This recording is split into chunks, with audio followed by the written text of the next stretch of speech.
Kenapa orang yang bangkit spiritualnya itu terlihat seperti tidak beragama?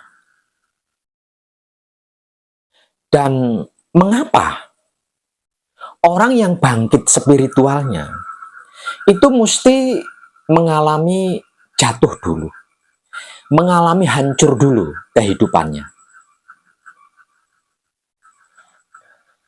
Ada fenomena menarik yang selalu muncul secara natural. Ketika seseorang mengalami kehancuran total atau jatuh terlalu dalam, seperti tiba-tiba rajin menjalankan ibadah agamanya, tidak puas, lalu mulai berlanjut mendatangi tempat-tempat keramat untuk melakukan tirakat dan lain-lain sebagainya. Lalu berkata, aku bangkit lagi secara spiritual. Benarkah begitu?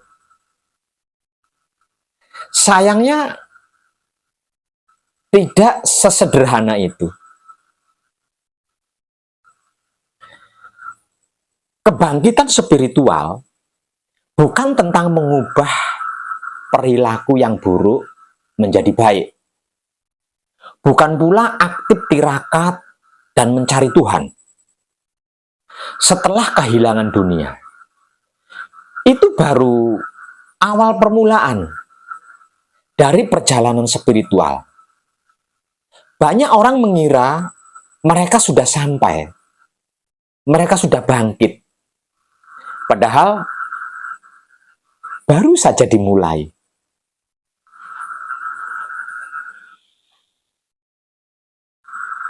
Spiritual sejati justru bukan tentang mendapatkan sesuatu, melainkan tentang kehilangan semuanya, segalanya, bahkan seluruhnya.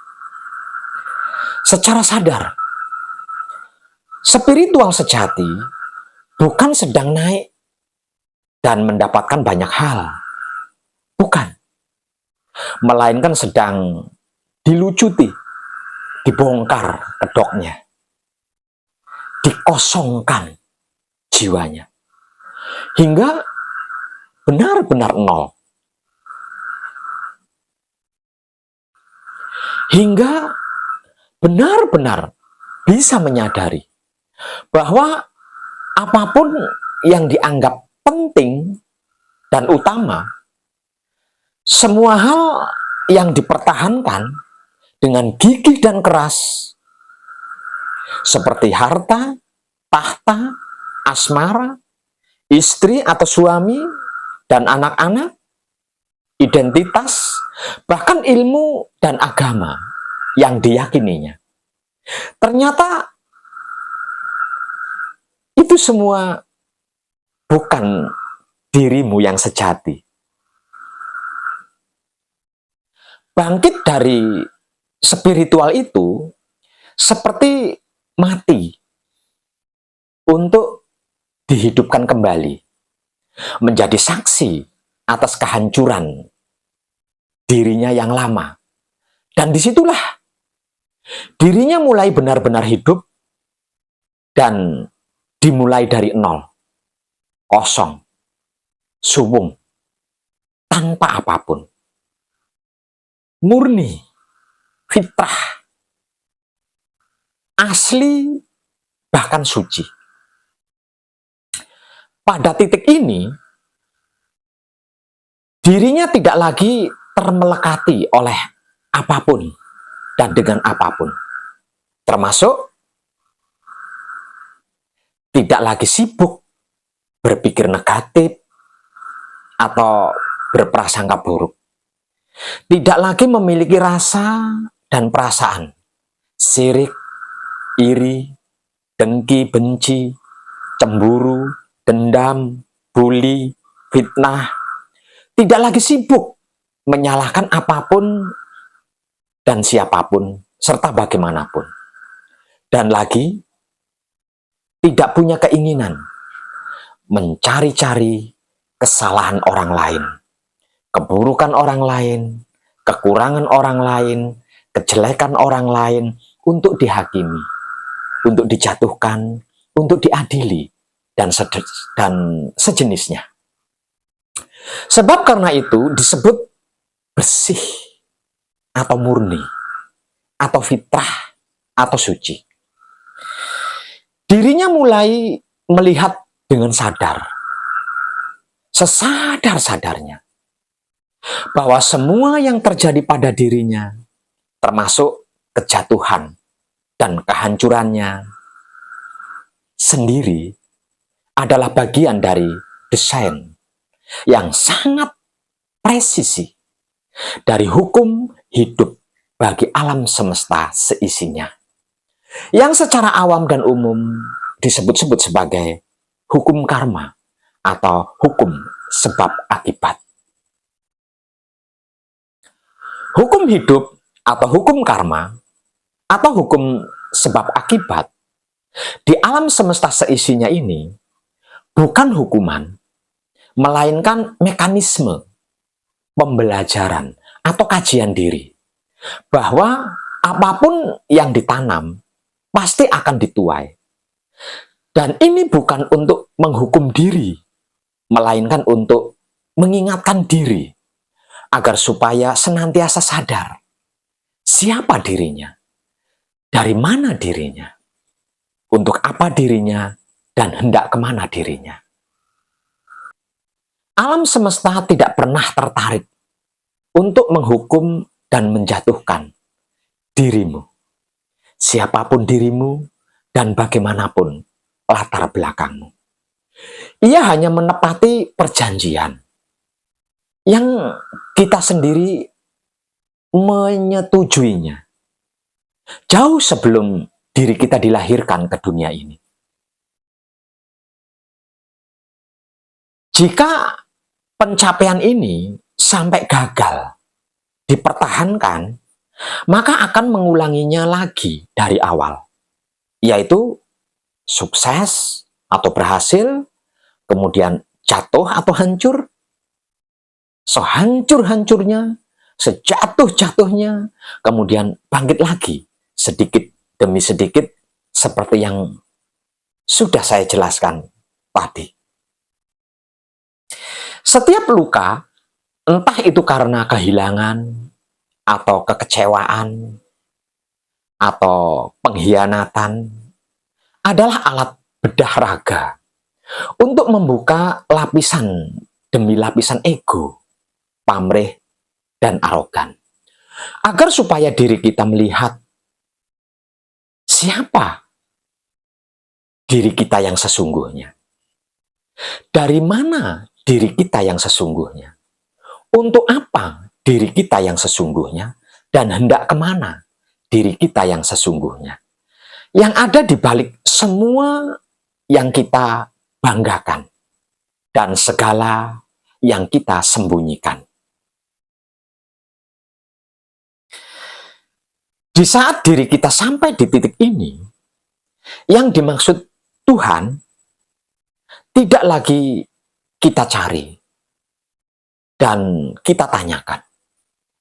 Karena diri kita mengerti, memahami, mengetahui, dan menyadari bahwa ia tidak pernah pergi meninggalkan kita, walau hanya sedetik saja.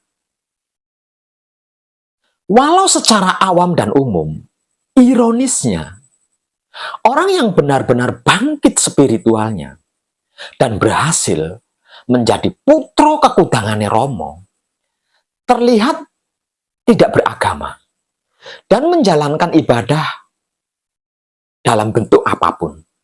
Sebab karena itu, dunia melihatnya sebagai orang yang beraliran sesat atau kafir. Namun, raga, jiwa, dan hidupnya bukan cuma dekat atau hanya sebatas dekat di sisinya, melainkan manunggal atau bersatu dan menyatu menjadi satu kesatuan dengan alam semesta seisinya, termasuk yang dimaksud Tuhan di dalamnya. Bukan melalui keyakinan dan lewat ritual apapun.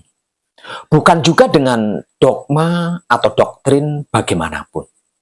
Melainkan lewat keheningan dan melalui kesadaran cinta, kasih sayang yang hidup, yang senantiasa menghidupinya. Ingat, wahyu pancagaib dan sikap sifatnya, wahyu pancagaib itu sendiri, yaitu wahyu pancalaku atau iman, hadir bukan sebagai agama atau keyakinan atau kepercayaan, apapun sebutan namanya, melainkan sebagai peta jiwa. Ia tidak menyuruh kita percaya atau yakin, melainkan menyadarkan kita untuk mau melihat ke dalam diri kita sendiri, lebih dalam lagi. Semuanya, segalanya, bahkan seluruhnya yang kita anggap adil atau tidak adil bisa dijelaskan dengan rinci dan detail serta real oleh wahyu pancagaib. Jikalau kita praktekkan menggunakan sikap dan sifatnya wahyu pancagaib itu sendiri, yaitu wahyu pancalaku atau iman, tentang dan soal apapun.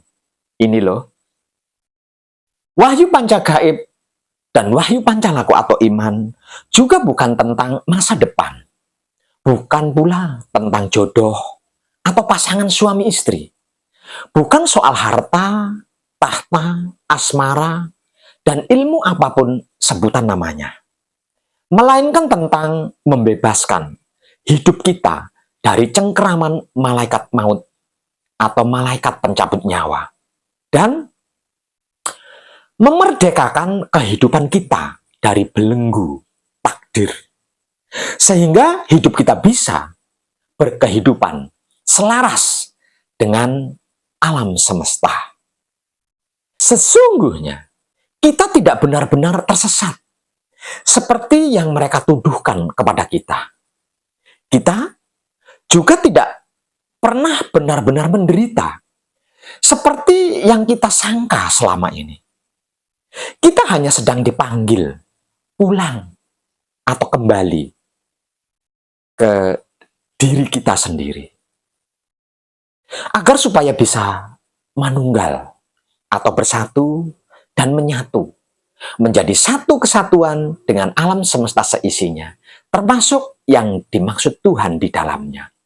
Seperti awal mulanya kejadian sebelum terjadi. Dualisme adalah awal terjadinya perpisahan antara jiwa dan raga, sehingga lupa dirinya siapa, dirinya dari mana, dirinya untuk apa, dan dirinya hendak kemana. Dualisme adalah kasta yang lahir dari keyakinan atau kepercayaan, apapun sebutan namanya, yang didogmakan atau didoktrinkan secara turun-temurun. Dualisme inilah yang membagi alam semesta menjadi dua kutub ekstrim, yaitu baik dan buruk, atau benar dan salah. Bahkan, yang dimaksud Tuhan pun tidak luput dari pembagian dua kasta ini. Tuhan baik disebut Allah atau Allah dan bertahta di surga. Tuhan buruk disebut sebagai iblis atau dajjal dan bertahta di neraka. Sesungguhnya baik buruk atau benar salah adalah cara berpikir umum dalam dosis tertentu untuk membantu memahami dunia. Namun, ketika menjadi prinsip yang kaku dan absolut, dualisme ini bisa berubah menjadi belenggu dan penjara jiwa. Dalam bentuknya yang berlebihan, dualisme tidak langsung menyebabkan halusinasi, namun bisa menggerus kejernihan otak ketika berpikir secara perlahan dan sangat berbahaya, yang bisa menimbulkan asumsi dan persepsi yang terdistorsi, melihat atau memandang dunia secara hitam dan putih, baik buruk dan benar salah, membuat kesadaran hidup kehilangan nuansa ilmiah atau kenaturalannya, karena semuanya diasumsi dan dipersepsikan sebagai kotak benar dan salah, atau baik dan buruk, atau putih dan hitam, dan lain-lain sebagainya.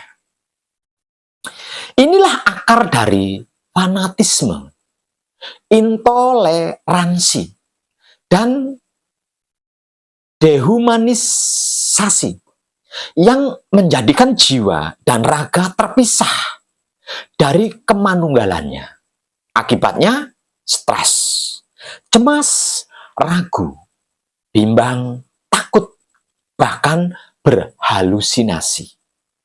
Ketika seseorang merasa harus masuk ke dalam kategori baik atau buruk, salah atau benar, hitam atau putih. Namun, realita kehidupan penuh dengan keanekaragaman. Maka muncullah kecemasan kronis, rasa bersalah, malu, bahkan penolakan diri dapat tumbuh dalam diam yang tertekan atau terpaksa. Bahkan tidak menutup kemungkinan mengalami gangguan jiwa atau berhalusinasi. Dalam kasus tertentu, pemikiran dualisme atau dualistik yang ekstrim dapat menjebak individu dalam pola pikir ekstrim secara berulang-ulang. Potensi gejala psikotik pada individu yang rentan secara psikologi, tekanan jiwa dari prinsip dualisme yang rigid, juga dapat memicu gejala psikotik, termasuk halusinasi. Bukan karena dualisme itu sendiri, melainkan karena stres kronis dan disonansi jiwa yang tidak tertangani. Wahyu panca gaib ketika dipraktekkan menggunakan sikap dan sifatnya, wahyu panca gaib itu sendiri, yaitu wahyu pancalaku atau iman, mengajak setiap individu melampaui dualisme yang mengkasta seluruh kehidupan di dunia ini, tanpa mengabaikan etika, namun juga mengalami bahwa kebaikan sejati muncul dari kejernihan otak ketika berpikir dan kebersihan hati ketika membatin, bukan dari pengkotakan yang kaku. Dan setiap individu yang terbebas dari dualisme, yang mengkastakan seluruh kehidupan alam semesta, terbebas pula kehidupannya dari cengkeraman takdir dan malaikat pencabut maut. Hidupnya merdeka, menjadi dirinya sendiri yang sejati, dan kehidupannya senantiasa selaras dan terhubung dengan alam semesta seisinya, termasuk yang dimaksud Tuhan di dalamnya. Puncak Telaga Tanjung bukanlah tempat yang berada di sana, atau di sini. Puncak Telaga Tanjung adalah kesadaran tertinggi atau kesadaran murni atau kesadaran cinta kasih sayang yang hidup. Puncak Telaga Tanjung adalah filosofi dari batas antara yang fana dan yang kekal, antara yang disembah dan yang menyembah. Tempat segala ilmu berhenti. Puncak artinya ketinggian. Telaga artinya tempat berkumpulnya semua air. Dan tanjung artinya tempat bermuaranya seluruh tujuan. Secara awam dan umum, puncak Telaga Tanjung disebut juga sebagai Sidratul Muntaha.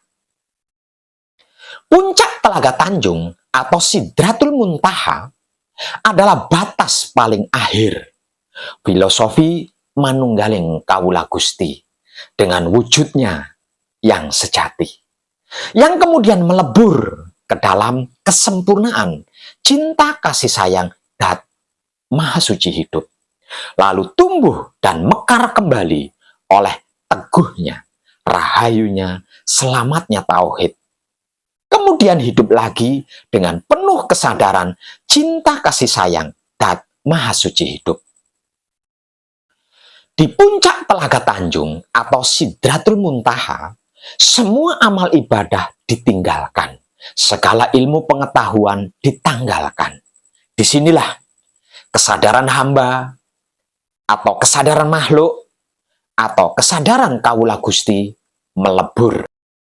Puncak Telaga Tanjung atau Sidratul Muntaha tidak berada di nan jauh di sana, melainkan di dalam diri setiap manusia yang tercerahkan atau berkesadaran cinta kasih sayang hidup. Dan ketika engkau sampai di puncak Telaga Tanjung atau Sidratul Muntaha, engkau akan menyaksikan manunggal jatimu sendiri. Sehingga engkau benar-benar mengerti, benar-benar memahami, benar-benar mengetahui siapa dirimu, dari mana dirimu, untuk apa dirimu, dan hendak kemana dirimu. Dengan real dan nyata. Bukan katanya apapun dan siapapun. Sehingga engkau mampu membebaskan dan menentukan hidup matimu sendiri dari kekuasaan malaikat maut atau malaikat pencabut nyawa. Juga bisa memerdekakan kehidupanmu sendiri dari cengkeraman takdir yang kejam.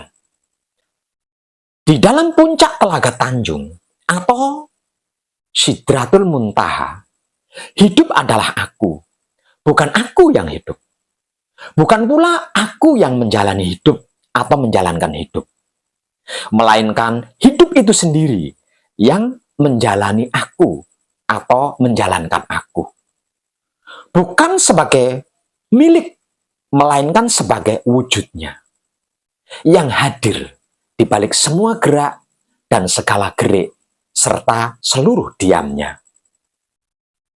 Aku menyaksikan bahwa hidup bukanlah jalan yang ditempuh atau yang menempuh jalan. Melainkan akulah jalan. Akulah pejalan dan aku pula tujuan yang dituju dalam perjalanan tersebut. Hidup adalah aku dan tidak satupun yang hidup kecuali dengannya, olehnya, bersamanya, dan sebagainya. Saat aku diam, aku tetap hidup. Saat aku senyap, aku tetap hidup. Saat aku mati, aku tetap hidup. Karena hidup tidak butuh bentuk dan ketergantungan pada apapun, serta keterikatan oleh ruang dan waktu. Ialah wujud mutlak yang selalu ada di balik semua yang tampak. Aku bukan hanya diberi hidup sehingga bisa hidup. Aku juga tempatnya hidup, menyatakan dirinya. Semua yang aku jalani dan segala yang aku rasai hanya gema dari hidup yang sedang bersaksi atas dirinya sendiri. Dan ketika aku tidak lagi berkata asumsi serta konsep, aku menemukan dan menyaksikan bahwa sesungguhnya aku tidak pernah pergi, tidak pernah datang, tidak pernah berpisah, dan tidak pernah bertemu. Karena sejak awal, hidup itu adalah aku. Jika engkau sudah menyaksikanku, jangan pernah benci, cemburu, dan menghakimi apapun yang kau lihat, kau dengar, kau cium, dan kau rasakan. Kalau engkau sudah mengerti, memahami, dan mengetahuiku, maka biarkan aku yang berkehendak atas apapun itu. Nikmati saja kelakuan dirimu yang sedang aku gunakan, karena itu juga bagian dari diriku dan atas kehendakku. Aku akan meliputi semua dan segala, bahkan seluruh apapun, jikalau yang kau lihat, kau dengar, kau cium, dan kau rasa tidak ada apapun selain aku. Maka sadarilah akan sepenuhnya keberadaanku di dalam kehidupanmu. Yang sudah merdeka dari belenggu takdir, maka akulah yang berlaku atas apapun kejadian yang terjadi. Bahkan sebelum kejadian itu terjadi. Apa yang kita cari di luar diri? Sebenarnya sedang bernapas di dalam diri kita. Apa yang kita pertanyakan di luar diri? Sesungguhnya sedang bergerak di dalam diri kita. Apa yang kita kira di luar diri, sejatinya sedang menggerakkan diri kita. Sejak awal mengkaji, kita belajar menyebut namanya. Kita mengangkat tangan, melangitkan harapan, menengadah kepada langit, seolah dia ada di atas sana. Lalu kita berjalan, mencarinya melalui orang-orang bijak. Dan orang-orang bijak menunjukkan kitab kepada kita. Dan kitab mengarahkan kita pada ibadah. Ibadah menggerakkan kita kepada nasihat-nasihat orang-orang saleh. Dan orang-orang saleh membingungkan kita. Sehingganya semakin dicari, semakin terasa jauh dan mustahil. Padahal yang dicari sudah lama hadir di dalam diri dan tidak pernah pergi atau hilang. Bahkan sedang bernapas dan bergerak, menggerakkan jiwa raga kita. Maka, untuk bisa mengerti dan memahami, serta mengetahuinya, berhentilah.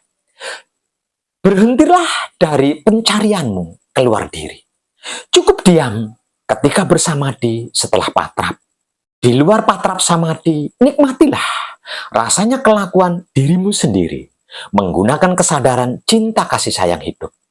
Disitulah dia hadir lebih nyata dari seluruh yang nyata, sambil berkata, aku sudah terlalu lama menunggu di puncak telaga Tanjung ini. Yang hidup di dalam dirimu adalah dia yang meniupkan ruhnya ke dalam tubuhmu. Nafasnya mengalir dalam aliran darahmu. Geriknya menjadi daya gerak kehendakmu. Namun dia pula yang hidup di luar diri kita. Pada seluruh perwujudan yang hidup. Pada matahari dan rembulan yang bersinar tanpa lelah. Pada angin yang berhembus tanpa ego. Pada bumi yang menghampar tanpa pamrih. Pada air yang mengalir tanpa arogan. Dan lain-lain sebagainya. Yang satu di dalam adalah yang satu pula di luar. Yang sembunyi di dalam adalah yang nyata di alam semesta. tidak ada dua kehidupan. Karena yang hidup itu hanya satu. Dialah Al-Hayyu, yang maha hidup, yang menghidupkan dan menghidupi seluruhnya tanpa terpisah dan berpisah dari apapun. Maka ketika kau bertanya, siapa yang hidup di dalam dan di luar diri? Berarti jiwamu sedang mengetuk pintu jasad. Dan dia menjawab dengan diam yang penuh aku. Jangan kau kira hidupmu itu milikmu. Yang berdenyut di balik dada itu bukan ciptaanmu. Yang menggerakkan niat, sir, dan sifat wujud itu bukan kuasamu. Kita hanya diberi pinjaman. Kita hanya diberi pinjaman satu kehidupan darinya yang letaknya di dalam wadah rapuh bernama tubuh atau wujud atau raga atau jasad. Dan alam semesta seisinya pun bernapas dengan napas yang sama. Di dalam dirimu, diri kita, diriku, diri kalian, dia hadir. Di luar dirimu, diriku, diri kita, diri kalian, dia nyata. Maka fanalah segala keakuan.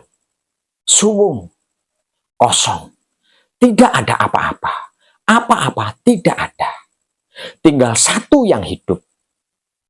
Yang kehidupannya tidak terbatas ruang dan waktu. Kalau kita menunggu angin yang tenang, kita tidak pernah berlayar. Namun, jika kita melayari samudra dengan iman, dengan wahyu pancalaku, angin apapun akan menjadi kadang kita. Begitu juga dalam kehidupan.